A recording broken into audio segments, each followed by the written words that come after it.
بص اللي هيحصل لو جيت عملت فتح دوسه طويله، عربيه تفتح عادي، بس كمان اوبشن ممكن يكون موجود في عربيتك وانت ما تعرفش، ان انت لو جيت دوست دوسه طويله على الفتح الازاز كله هيفتح.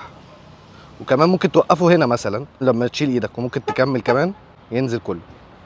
اهو بص، حتى الازاز اللي هنا وكمان الازاز اللي هنا. لو جيت قفلت تدوس دوسه طويله هيرفع كله، وممكن توقفه هنا مثلا، شلت ايدي واكمل تاني ان هو يقفل كله. لو جيت دلوقتي على الفتح ودوست دوسه طويله بس كله فتح. هنقفل، يقفل.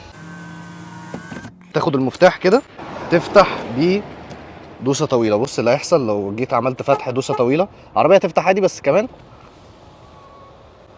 الازاز كله فتح.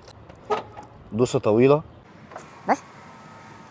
اوبشن برضو مش موجود في كل العربيات، فاتاكد قبل ما تعمله ان هو موجود في عربيتك ولا لا.